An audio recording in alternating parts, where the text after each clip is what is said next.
Now, you might think this is an unusual time of year to be exploring a famous garden, but for the plant historian Andrea Wulf, Studley Royal in North Yorkshire is one of Britain's most enchanting outdoor places, even without its summer blooms.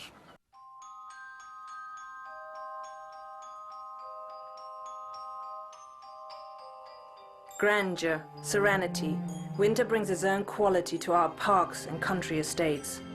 This is when you can see the lines of the canals and ponds, and when the follies stand out against leafless trees. It's a time to look at the landscape without the distraction of flowers and blooms. Studley Royal is a window into a very important moment in garden history. It's the transition from the formal to the natural garden, something you can see when you go and explore. This is a garden to walk through and experience.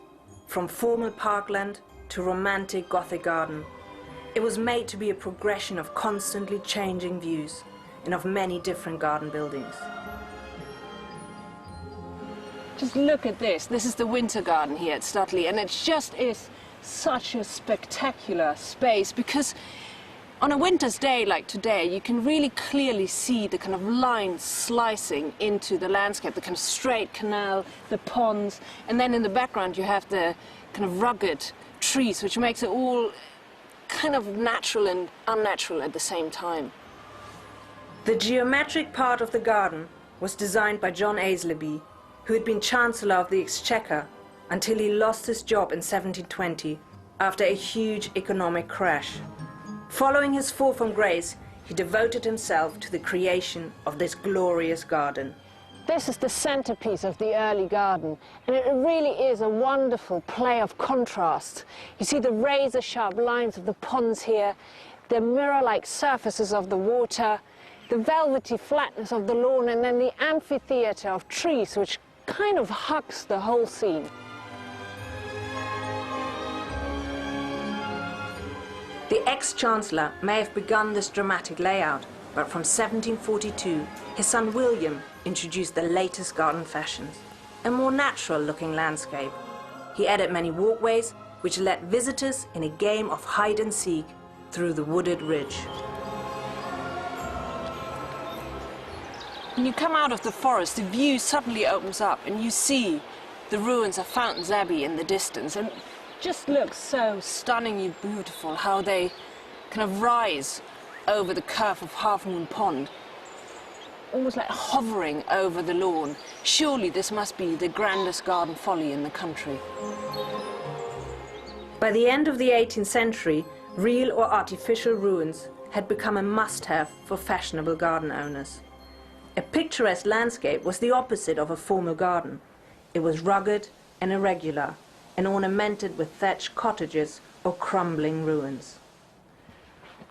Follies acted like eye-catchers. They kind of teased you towards them, but sometimes the approach is not as straightforward as you might think.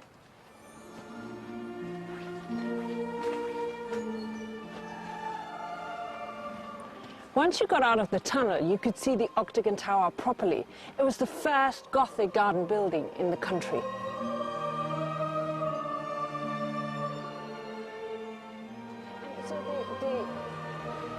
Having the status as a World Heritage Site, that must also feel like a little bit of a burden or responsibility. When you start to think about it, the iconic images around the world that this sits with, you then realise that the designation was worthy. So we talk about things like the Taj Mahal, the Great Wall of China, then you realise where it stands in the world status of cultural sites. I suppose you could say it was a stroke of genius for him to actually create a garden in a valley like this, because that valley creates its own little microclimate. And of course we get the mists coming down, and then we get the frosts, which can create just a whole new landscape for the visitor. And when you come here on certain days and there's been a hoar frost and the whole of the garden is white over, and then the sun rises from the east in the morning and it's just rising off the mirror ponds, and then occasionally you get these reflections of buildings like the Abbey. It's that sort of thing that makes it really special for me. After walking for a while, visitors finally reached the medieval abbey, which William had bought in 1767 from his neighbour. Perhaps the ultimate eye-catcher. After a long walk through the garden, I finally reached the Abbey. I've kind of seen it a few times rising in the distance. It's been luring me towards it, but now it's going to be the first time that I can actually see it from the inside.